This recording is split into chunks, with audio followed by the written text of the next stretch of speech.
thank you so much for stopping by today. We got a lot of to talk about. It's been a while since we've connected. How are you doing? It has been a while. I feel like it's been 2 years since we had lunch and when our paths were crossed. So I'm doing great. Thank you so much for having me. I'm honestly, thank you for bringing me to the table.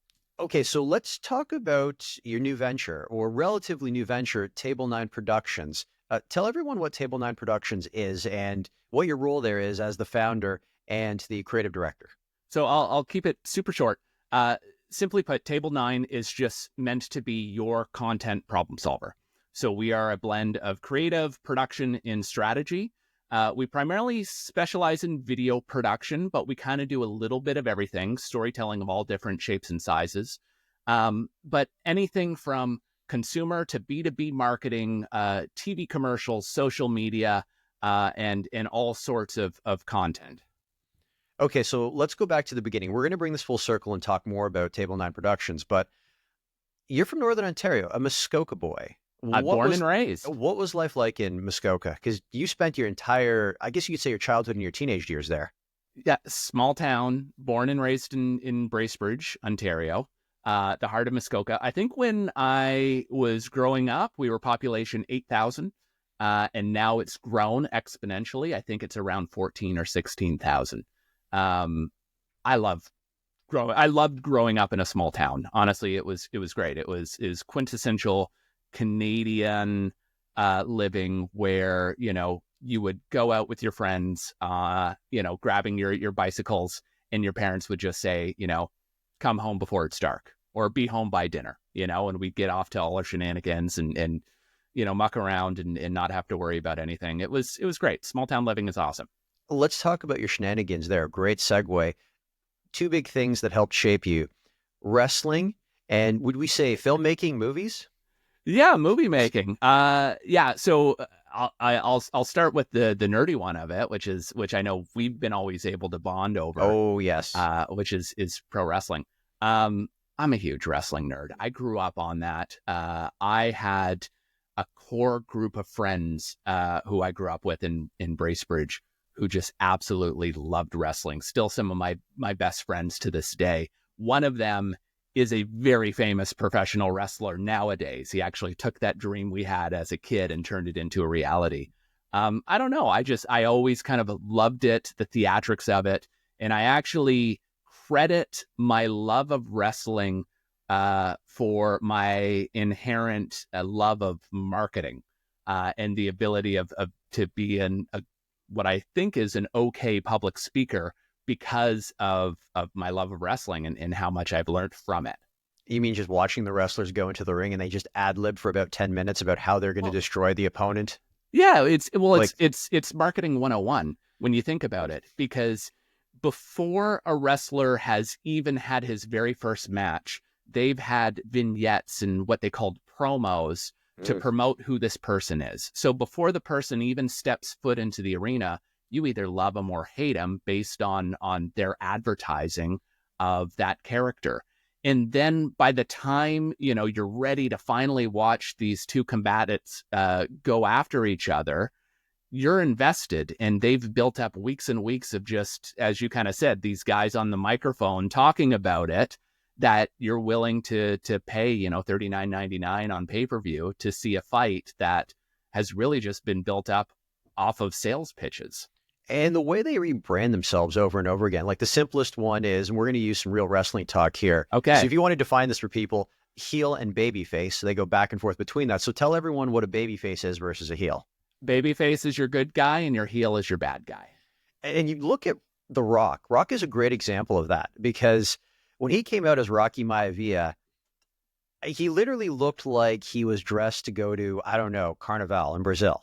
Like, he had the braids in his hair. He had like the frilly native inspired or like islander indigenous wardrobe. And even though he was the son and the nephew, was it Rocky Johnson was his father? Rocky Johnson was his dad. Who was his uncle? His grandfather was Peter Maivia. Peter Maivia. So that's where the Rocky Maivia came from. He didn't really catch on. It wasn't until he turned heel that people started to buy into him. Oh And yeah, he he completely had to rebranded himself. and he had to sell the WWE on that. They were not cool about that. They did not want to. They took a chance on that, and look where it got him. Now Here, he's the I biggest. I thought this was a media podcast, not a wrestling podcast. No, If no, we no. want to The make this a media. wrestling podcast, I'm more than We can. happy to get into it. It's a marketing podcast as well, because that's what we're doing, is talking about how Rocky Maivia pivoted to The Rock. But okay, just to stay on wrestling one more time, do you remember the match or the moment that got you into the sport? I don't have one specific moment, but I really looked up to my two older brothers growing up, and they used to watch wrestling religiously as kids. They would watch a program called Saturday Night's Main Event, and they had all the I Hulk remember that. Hogan action figures. And I remember they used to have like the Hulk Hogan like workout cassette tape and Yes. dumbbells. The blue ones? Yeah, Yes, I know those yeah. ones you're And talking the about. headband and everything. And just, but as a kid, I fell in love with it because they loved it. It was like their thing, and then therefore it became my thing. Let's talk about filmmaking as a child or a teenager. How did you guys how did you discover that, and how did you go about doing it? Because I'm picturing you with I guess an old school giant VHS camcorder, one with the more micro cassettes. And what were the movies that you were making? So it was close. It was mini DV. So we were into Okay. digital video at this stage. I still have them all. I have literally 500 tapes in my office. Movie making for me actually started in drama class in high school. So in high school, I always took drama, even though I was really too nervous to be on stage, to be an actor. So I was often the guy who was helping with the tech or directing the plays or helping to write. And through there, I met a group of friends who, much like my wrestling buds, are still some of my best friends to this day. And they were the guys who wanted to be the actors. And so it was this perfect relationship because they wanted to be on the stage and I wanted to be behind the curtain.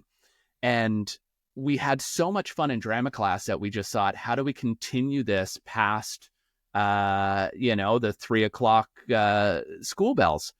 And so I ended up buying a mini DV camcorder, and I bought a Dell computer, and I taught myself video editing, and I taught myself how to point a camera and hit record. And then for about 2 to 3 years of the later ages of high school, me and my group of friends, we literally went out every weekend and most weeknights and just made hundreds of short sketches. So everything from scripted films, dramatic films, Jackass style parodies, music videos, like you name it. As soon as somebody had an idea, we went out and we filmed it. So where are all those movies now? Are they locked away in the vault? Most of them are locked away in the vault. Some of them you could maybe find on like the deep web. The wild thing is when we were in grade 12, so this is before the days of YouTube, we put our videos on a website. It was called Masquerade Film Productions, a very complicated, large name for people to remember. And we used to upload our videos to a website called eBombs World. And eBombs World was like where you would find a stupid video before the days of YouTube. And we had some hits. Like at one point in time, I think in one calendar year, we had more than 1 million people go to our website to see our terrible, inappropriate by today's standards, sketches and films. So yeah, a lot of those I do not ever want to really bring up because they are very troubling in 2025 speak. But yeah, they exist currently right now on about 500 mini DV tapes. Well, I mean, if you're getting 1 million monthly views, you're beating some of the websites that I've had to sell in my sales career. Yearly So, views, yearly view. Yearly. But, That's still pretty good. Yeah, no, it was wild. Your first job, you were working at Tim Hortons. You're the first one. I get a lot of people that their first jobs were in quick service restaurants, but you're the very first I believe, Tim Hortons employee I've ever had on, or alumnus. Is that a good thing or a bad thing? Not a bad thing at all. No, but how did you, what made you pick that job, or what made you apply at Tim Hortons and work there? It was very simple. My oldest brother was and still is the general manager of the stores in Bracebridge and Muskoka, and so it was just very easy, in grade 8 to be able to get a job with my brother. Oh, you were doing this in the 8th grade. I think it was the summer after 8th grade that I started at Tim Hortons. Yes. Oh, geez, because I was thinking you were going to say you were like in the 10th grade or the 11th grade, but No, I had to I had to save up for school. I had to buy that camera and buy that computer, and so I was working early to make money. what did you learn about yourself working in QSR? Because that can be a high pressure situation, especially for a young person. You know what? Kudos for you to say that, because I think what I realized and what I've carried with even to this day is that the people who work at a Tim Hortons, a McDonald's, a you name it, they don't get enough credit. Like, it Mm. was a hard job. You're on your feet for 8 hours. I started as a dishwasher. I worked the counter in the drive-through for a bit, and then I worked my way up to a baker. So I got to bake all the donuts and cakes and all the menu items at the time. Um, it's hard, man. It is really, really hard to run a business of that nature, and to maintain staff. And the people who work there just don't get enough credit. It's funny, you started as a dishwasher there, and I had to do a double take. I'm like, that's right. There was a point where Tim Hortons actually, if you were sitting in, they gave you proper cutlery, Oh proper, yeah, yeah, it was proper plates. I mean, I think there was a certain point where having that sort of beige, white, off white Tim Hortons mug was kind of like a rite of passage. It's like, oh, look at me. yeah, with the brown logo and the Yep. brown writing on it. Yeah, of course. That was more frequent than not, especially in Bracebridge. Still to this day, I think it is the number one most popular restaurant in that small town. Um, that's what you do, is like you go and you have your bagel and soup or coffee and a muffin or donut, and you eat it there, Or pizza, or because or they've got pizza that now, nowadays. too. They're quite diversified. Let's talk about your education. So it seems like when you were in high school and you were doing all of this filmmaking and writing, you knew what direction your career wanted to go. Is it safe to say that very early on, you're like, I'm following through on this? This is not just an expensive hobby. I think so. I think when I was younger in my high school development, I thought maybe website design, graphic design, animation, something artsy. But it was really, probably by about grade 10, definitely by grade 11, when I started making, all those short films, that I knew that, that was the path that I wanted to go down. I wanted to get into film and TV somehow. Can I ask how your family reacted to that? And I say this because my parents, old fashioned Italian parents, although they would disagree with that when they see this, they think that if you go into the arts, that you're going to be forever unemployed. Like, you will not be the one that makes it big or anything like that. So they were always very like, hey, why don't you be a doctor or an accountant? And I guess I didn't do either one of those. So I'm sort of a disappointment. But did your parents ever, or even your brothers who you looked up to as well, did anyone ever sit you down and go, hey, Matt, it's great that you're doing this, but maybe you might want to do something that might be a bit more consistent?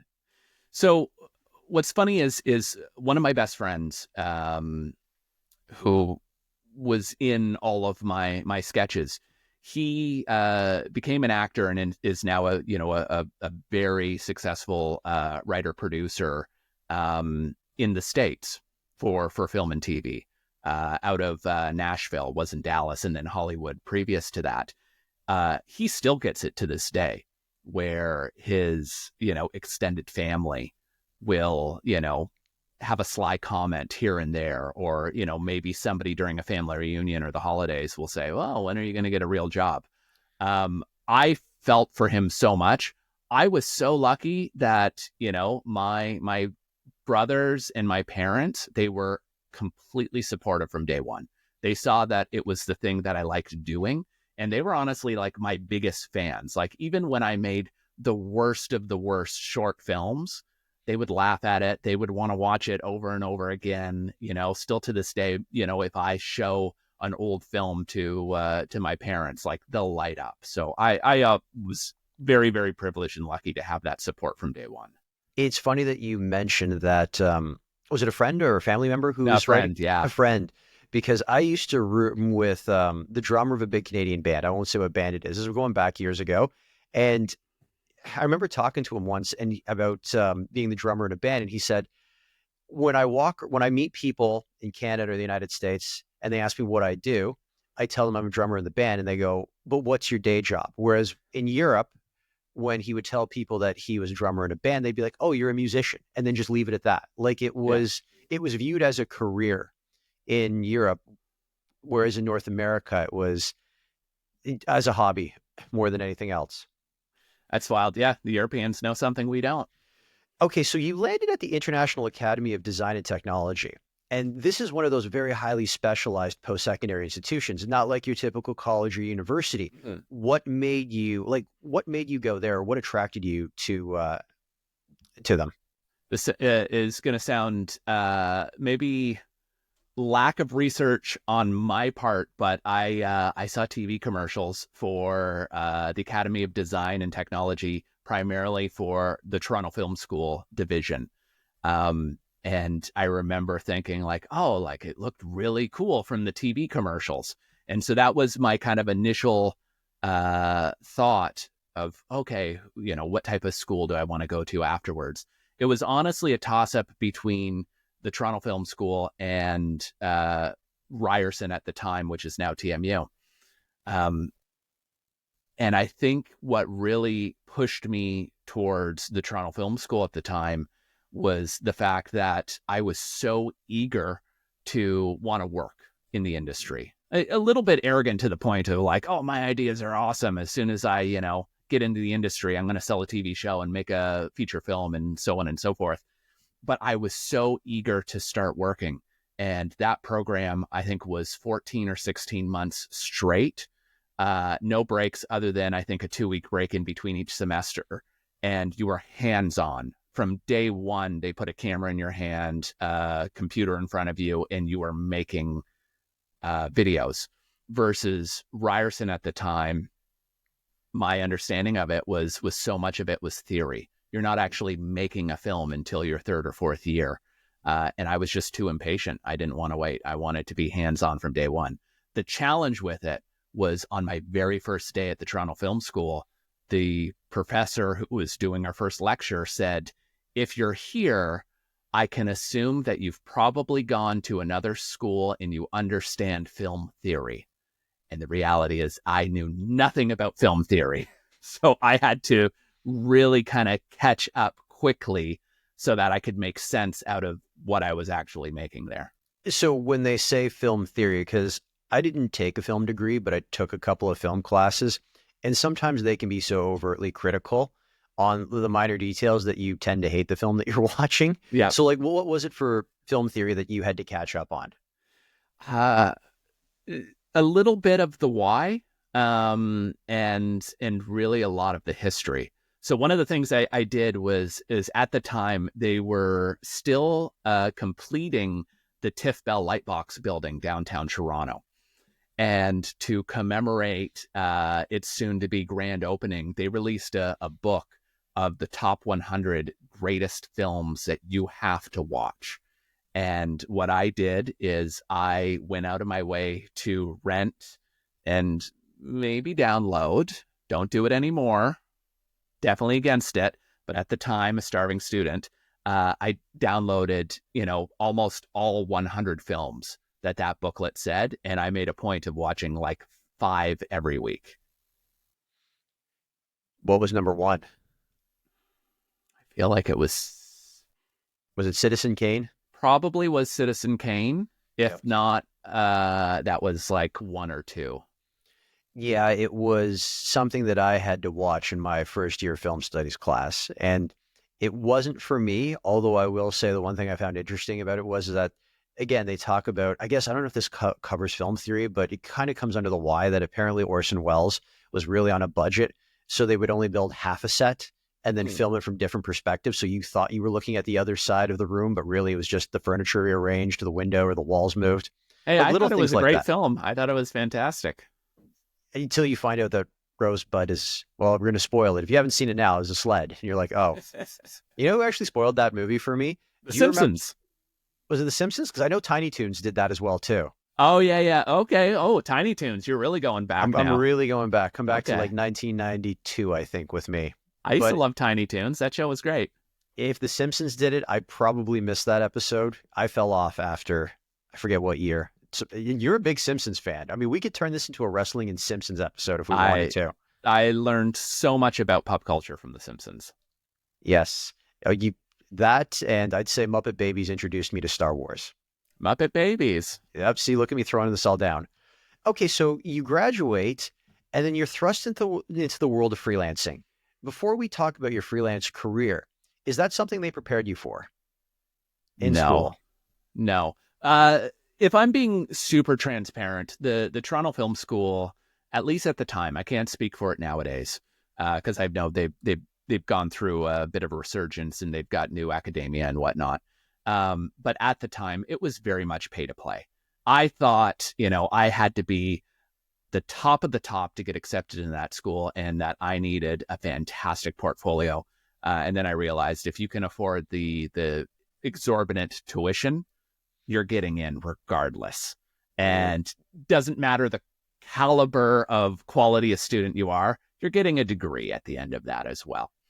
Um, where am I going with that? Where I'm going with that is yeah, they didn't really plan you for the afterlife of school. I remember when I was interviewing there asking, hey, what's the success rate? What's the higher rate of the graduates? They didn't have a number for that at the time. Mm. They just kind of said, oh, it's pretty high.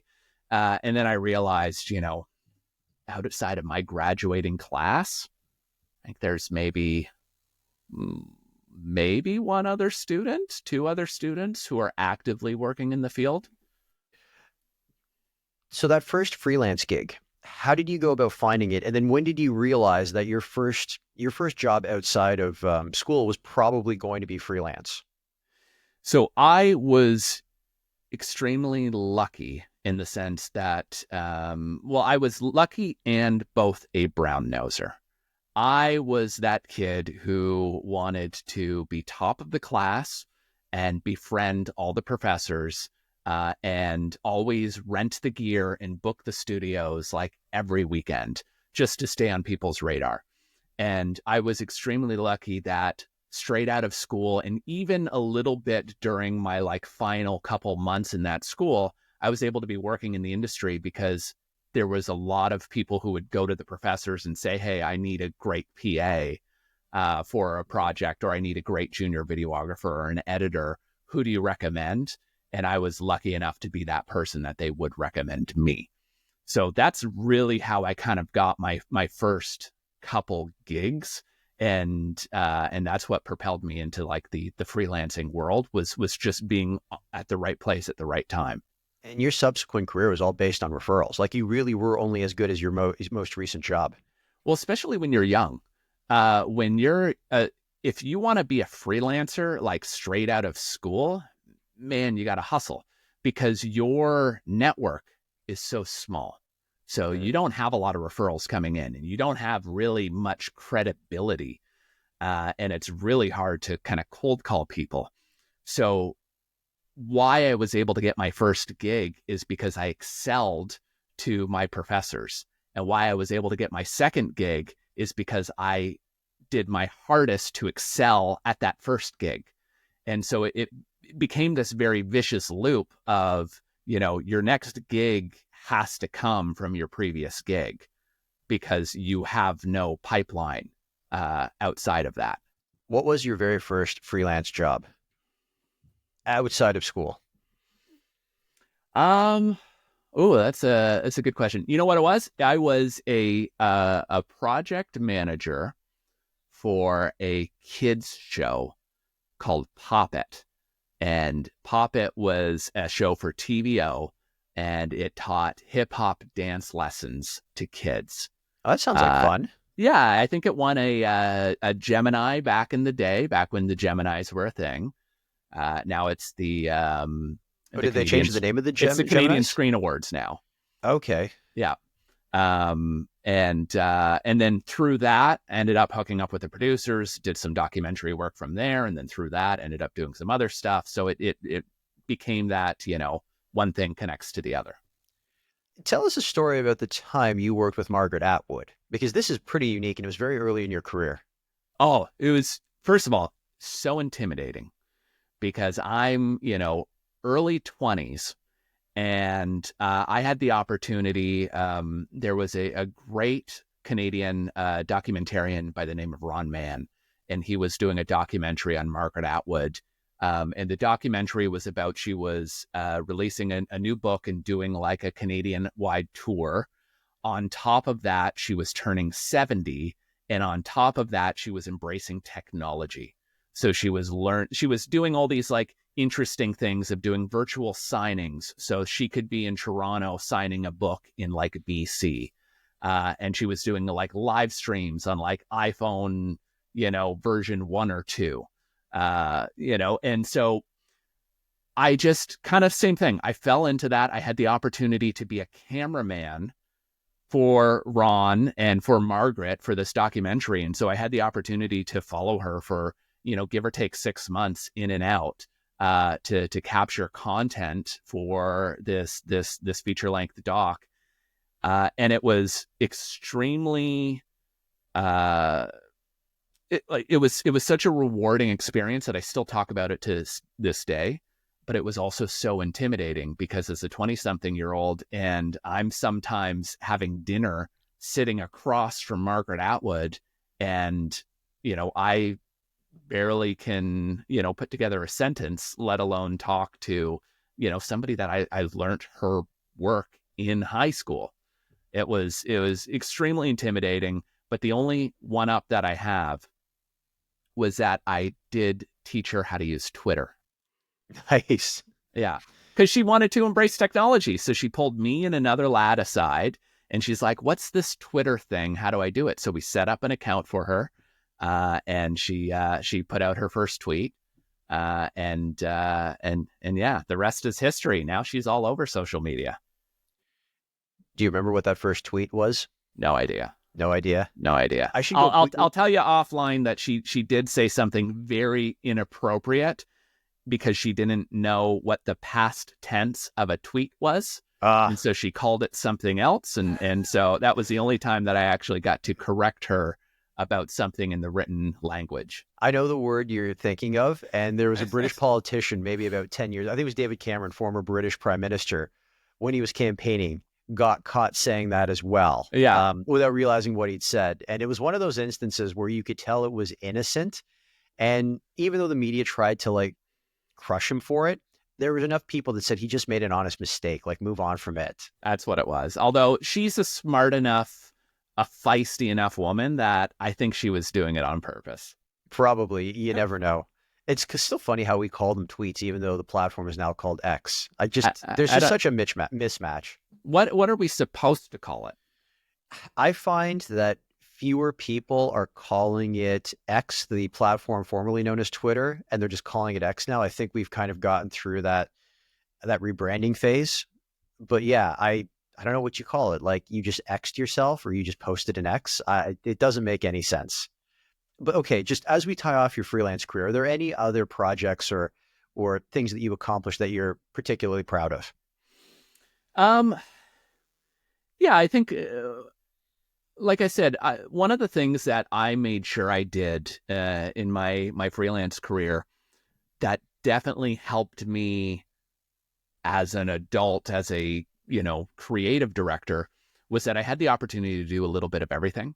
So I was a cameraman, I was an editor, I was a project manager, I was a PA, I was a producer, I was a director, I was a writer. I've kind of done a little bit of everything, which is immensely helpful in being able to put together a story and be able to put together a budget and figure out how you're actually going to bring something to life. One project in particular that I am extremely proud of was I had the opportunity.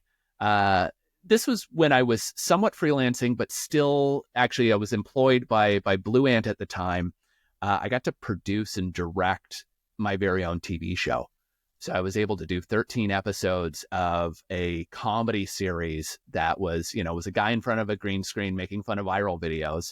It was really bad, not viewable by, today's standards. But I got to make that show with all my friends from high school. And, my buddy who I mentioned before, the writer producer, he was the host. And, my brother and his brother and our other friends were the writers, and were with us on set. And so it was just really fun to bring those things full circle to be able to create something for a grander stage with the people who really brought me to the dance. And how did you land that gig again? I know that you said you were already at Blue Ant, but this was a freelance, but how did you make that jump to full on director? So it was just by being persistent, by being really annoying to a very lovely person by the name of Vanessa Case. So she was pretty much the individual who was in charge of programming at Blue Ant at the time. And we had this open door policy where I literally would go into her office once a week. She was kind enough to allow me to sit down in a chair, and I would pitch her concepts. And I would pitch her, 2 ideas every week, sometimes via email, sometimes in person. And then finally, one struck, and she said, Matt, you can actually do it? And I was like, yeah. And she's like, how much can you do it for? And I was like, and I lowballed myself. I said, I can do it for this. And she's like, you can do it while still doing your 9 to 5 and not have that distract. And I, of course, said yes. And next thing you know, a couple months later, we're filming a TV show. So how did it work with the lead? Because it sounds like the lead on this show, it was their show, and you're coming in as the director. So if they've already got the vision for the show, how do you come in and inject, I guess, your USP, your unique selling proposition or your vision into the show? Because it seems like you kind of have to meet each other halfway a little bit. Well, no, this was one with you mean the lead, the host, like the Evan? host. No, this was very much our idea. This was, and in fact, even to help us get to the proof of concept phase, when he was visiting me during one holiday, I put up a green screen in my living room, and I got my, Canon Rebel T3i out on a tripod, and we filmed the pilot, after a couple beers in our living room, and I edited it together, and that was the proof of concept that was enough to push push us forward to a green light. Okay, so let's close off. I want to close off your freelance work with some interesting things that happen in the background. So you jump into freelance work. How do you treat yourself as an employee, or as, I guess you could sort of say, a solopreneur? Because people are hiring you, they're paying you your rate, but there are a lot of, I guess you could sort of say, financial and HR obligations that are on your shoulders that otherwise wouldn't be if you were at a bigger corporation. So let's talk about things like making sure that you've got a fair contract. Are you running it by a lawyer? If you're invoicing them, are you keeping some money back because tax season, the government's going to come calling for that? No, like, these are serious things, because I see people, they're like, we're going to do this. And it's like, have you thought of these things? And they're just like, huh? And it's like, yeah, no, these things apply. I wish, Victor, I had a mentor like you when I was younger to guide me through that process. The reality is now, as somebody who runs his own business, I'm very aware of all the things that you need to have. Having a good accountant, and having production insurance, and having business insurance, and, crossing your I's and dotting your T's and all of that. I knew none of that when I started, when I was a freelancer. It was no across the board. Did I get contracts with anybody? No. Did I save money and put it aside for a rainy day? No. Did I live off of credit card debt when I had no gigs? Yes. I did not have adequate mentorship or training for how to become a freelancer, how to run a business, how to do taxes, any of that type of stuff.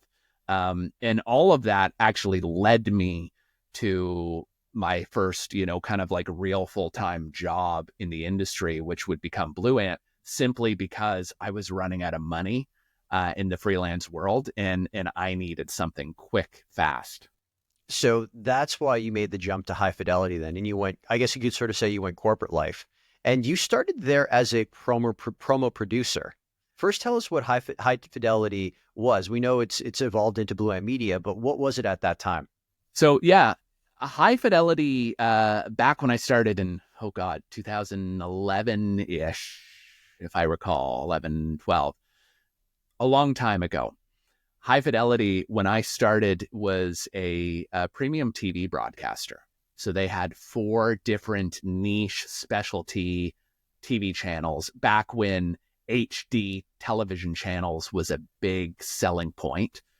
And, they produced a lot of the programs that were on those HD television channels. So I joined there, more than a decade ago, as a promo producer, simply on a 3-month contract. I wanted to be in and out in 3 months to get me through the winter hump of the dry season of the Canadian film and TV scene, because at the time it was very cyclical and there'd be no business come December, January, February.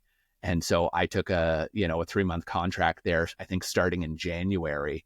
And then next thing I know, I was there for, 10 or 12 years. But the company went through a number of evolutions. So how did it become Blue Ant Media? So when I started, it was High Fidelity. And then about a year into it,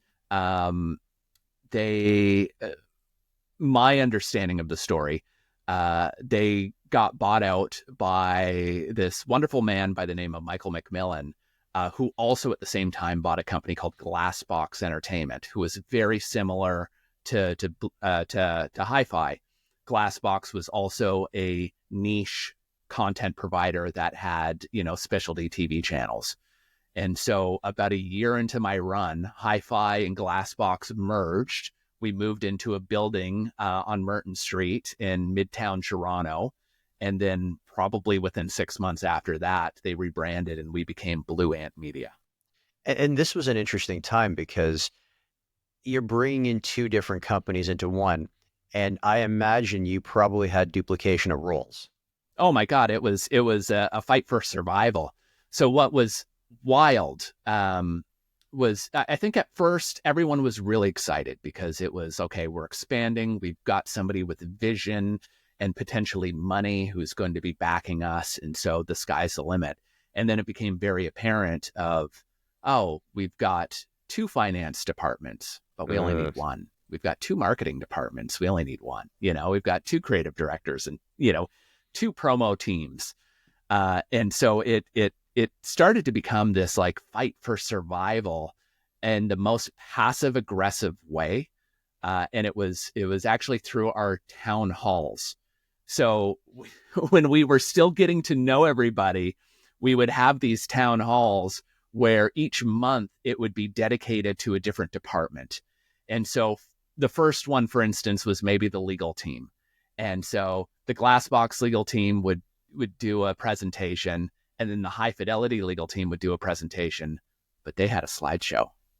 So then all of a sudden they're the one-uppers. So then the next month it's the finance department. Well, the finance department now at Glassbox has a slideshow. Well, guess what? The finance department at High Fidelity, they got a video.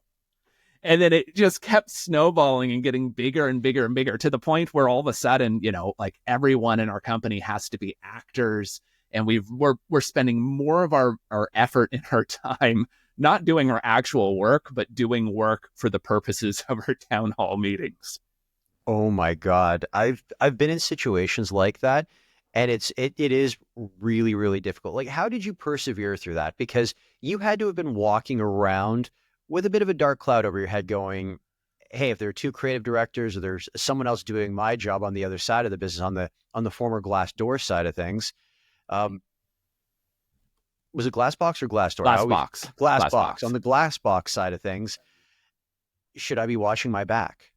So, at the time I was still young and junior. I was still just a promo producer when all of that was happening. And Honestly, I was never really worried. I felt strong enough in what I was bringing to the table and the quality of work that I was doing, and I very much believed that, good people will always persevere, even if it's not in that company. Good people are going to find jobs afterwards. No worries. I'm an annoying optimist when it comes to that type of stuff. But I will tell you a really funny story super quickly, which is before I took the job as a promo producer at High Fidelity, I had applied a month earlier to Glassbox for the exact same role as a promo producer. And I got very far down the line of the hiring. And there was a guy by the name of Jason Agnew who, he ended up not hiring me. And I went to him afterwards and I said, why, was I not accepted for this role? And he said, Matt, I love everything about your storytelling, but you know nothing about motion graphics. You have zero experience in a software called After Effects, which is needed as a video editor and a promo producer. So I ended up downloading a 30-day free trial of After Effects. I spent a couple weeks watching YouTube tutorials on how to use this program. And then I got the exact same job, but with High Fidelity.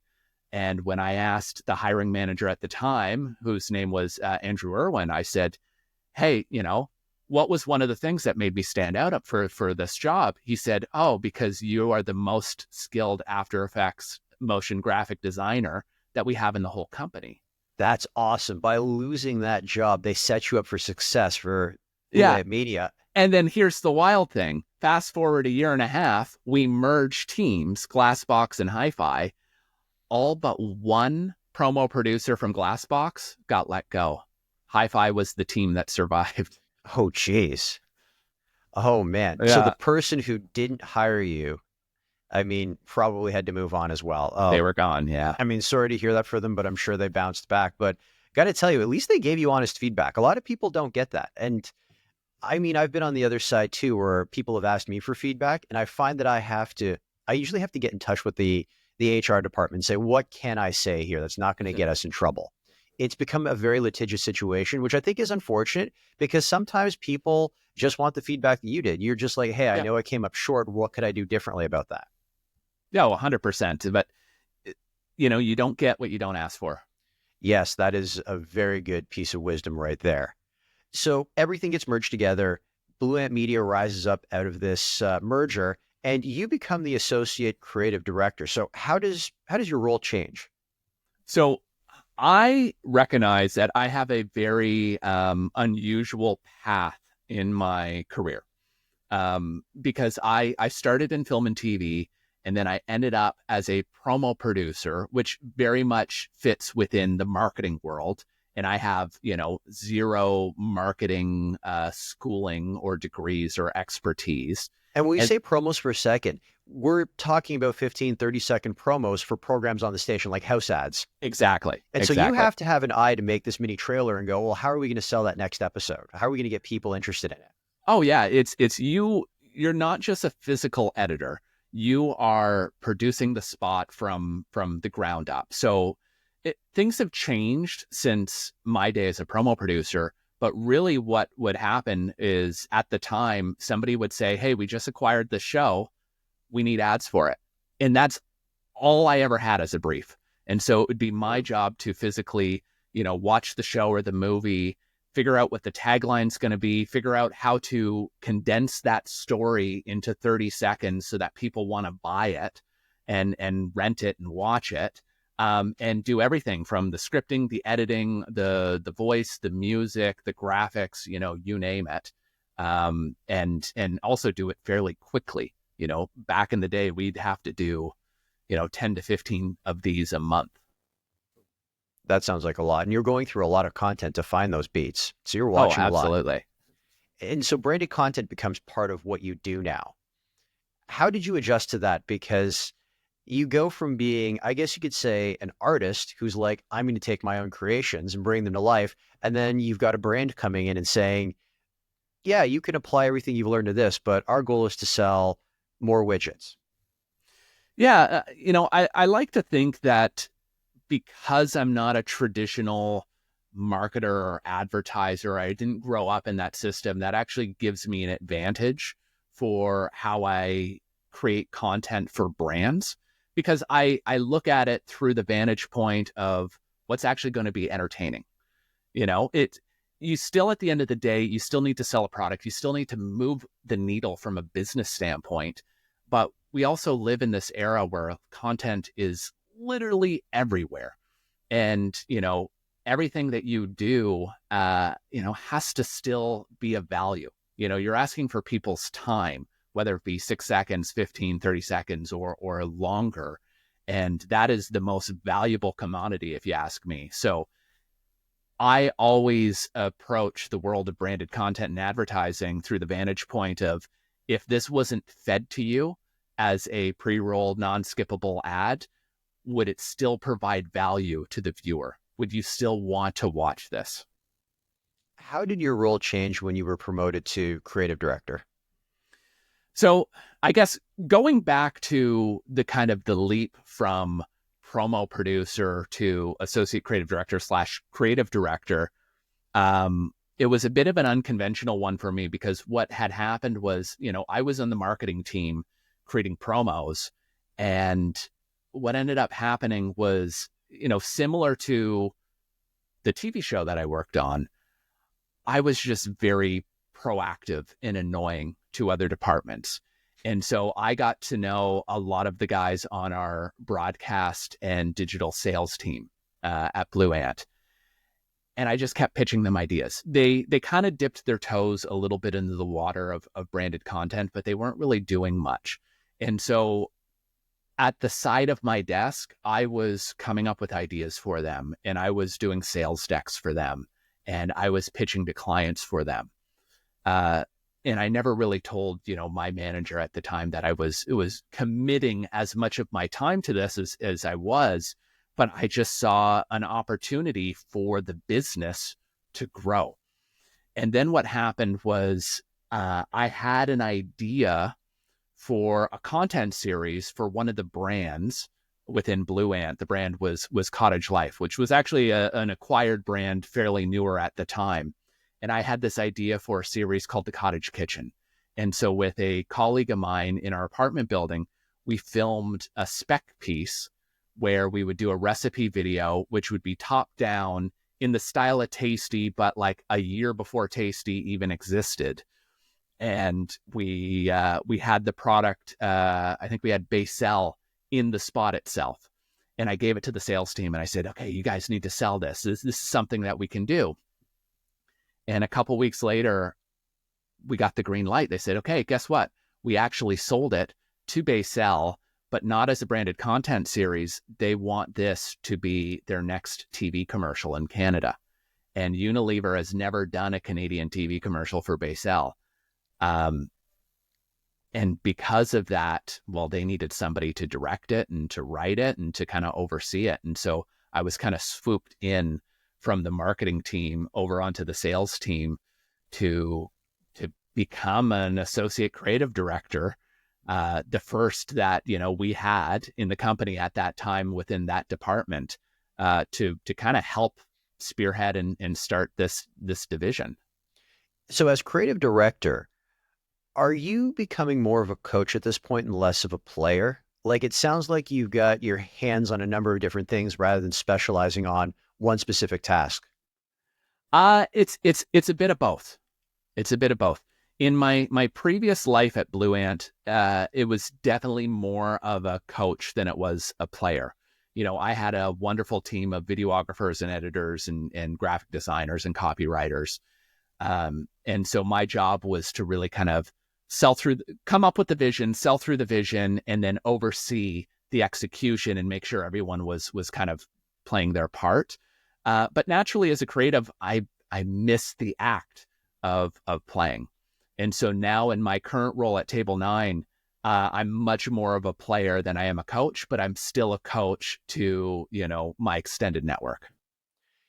So you spent how many years at Blue Ant Media and High Fidelity combined? You said it was 12 years? I believe it was 12, yeah. Okay, and you had a series of promotions throughout your tenure there. If anyone watching this or listening to this wants to get ahead or make the jump to the next level within their company, what advice would you give them? The advice I would give to somebody who wants to get ahead in their company is to be annoyingly proactive. Um, don't be afraid to talk to people above you and to develop a rapport with them. And it's sometimes better, not all the time, but it's sometimes better to do and then ask for forgiveness afterwards. Amen to that. All right, Matt, let's bring everything full circle. So returning back to Table 9 Productions, where did the idea come from? The idea, truthfully, the idea for Table 9 had always been there with me for years. You know, I had always had a little bit of that entrepreneurial spirit. And as much as I was happy and built an amazing thing within the ecosystem of Blue Ant Media, it wasn't my own. And I always wanted it to be my own. And so for quite a while leading up to it, you know, I was slowly putting the puzzle pieces together to finally get to this point where, you know, we could take the leap and start my own venture. And what were some of those puzzle pieces? Like, tell me about your thought process about what it was like working on this in the evenings, going, okay, you know what, I'm going to keep chipping away at this bit by bit until I get to a point where I say, now's the time to go all in. A lot of it going back to my early career as a freelancer in film and TV, when you have zero network and zero reputation and zero credibility, so much of it is building your reputation and credibility within the industry. And those were really my puzzle pieces, was to, you know, create an amazing network of freelancers and creative talent that I can work with and that will want to work with me on a dime. And then building such a good rapport within the industry that I can have immediate credibility from day one. That's the biggest puzzle piece itself, was just to build my own credibility moving forward. And where did the name Table 9 come from? So Table 9 is a little bit of a pun in the sense of, you know, pull up a chair and thanks for coming to the table.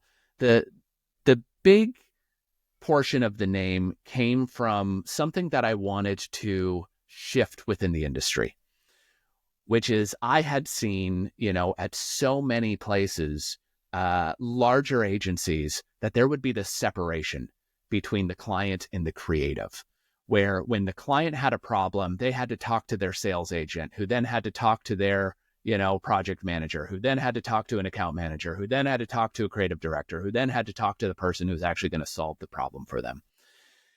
And it's not efficient. There's so much bloat. And I really wanted to create something in which the client and the creative could sit at the same table together and solve the problem together. And so that's part of the reason why I ended up calling it Table 9. The other reason is just because one of my favorite movies growing up was The Wedding Singer. And if you remember, the freaks and the geeks, they sit at Table 9. And it's become this pun. Well, I guess it hasn't, not a pun. It's become this running joke that I've had, you know, for years now, that if you're sat at Table 9 at a conference or at a wedding, it's like you're not a part of the popular kids. And so I really wanted to reclaim that vision. What surprised you the most about starting a business, or at least starting Table 9 Productions? That's a good question. What has surprised me the most about starting my own business? Well, I think I would say how much goodwill I actually had within the industry. When I launched it, and, you know, put out a mass email and put it out on LinkedIn, the amount of love and support that kind of came in was truly amazing to see, and it kind of lifted my spirits. And then further to that, the amount of people who came out of the woodwork who I hadn't chatted with for, you know, 2, 5, 8, 10 years, who had leads for me or wanted to connect and wanted to grab a coffee.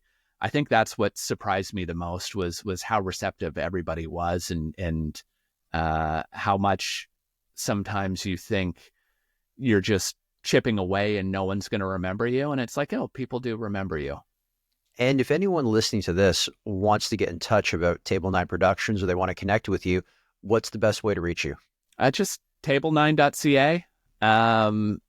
Matt at Table9 is my email, or just find me on LinkedIn, Matt Manuge. All right, Matt, thank you so much for dropping by. I know we'd been planning this for a very long time. Are you ready for rapid fire questions? I'm ready for rapid fire. Hopefully I can be quick. Okay, so the campaign or the production that you were most proud of? Good question. So campaign I'm most proud of, or production, I would actually just say in general, it's my work that I do with the Canadian Tire Jumpstart charities. So much of my work is built in consumer brands, and it is really rewarding to create something that moves the needle from a sales standpoint.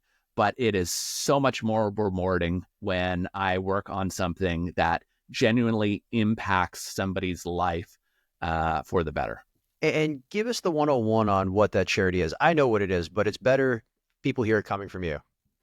Yeah, Canadian Tire Jumpstart charities, or we just call it Jumpstart. It's all about getting access to sport and play for kids. So kids who have accessibility issues or underprivileged and maybe financial constraints, and supporting organizations throughout Canada. So it's just making sure that all kids have equal access to sport and play. Your favorite movie?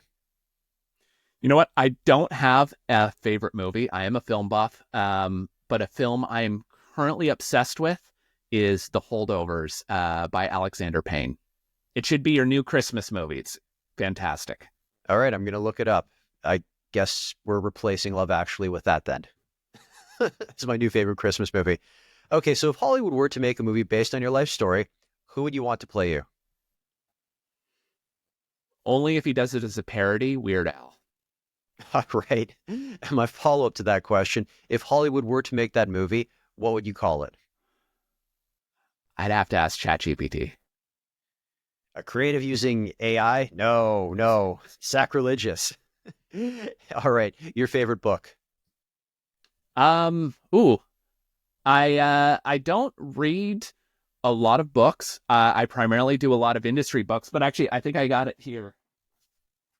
This is my favorite industry book. Not a lot of people know of it. It's called Brutally Honest by Emily Cohen.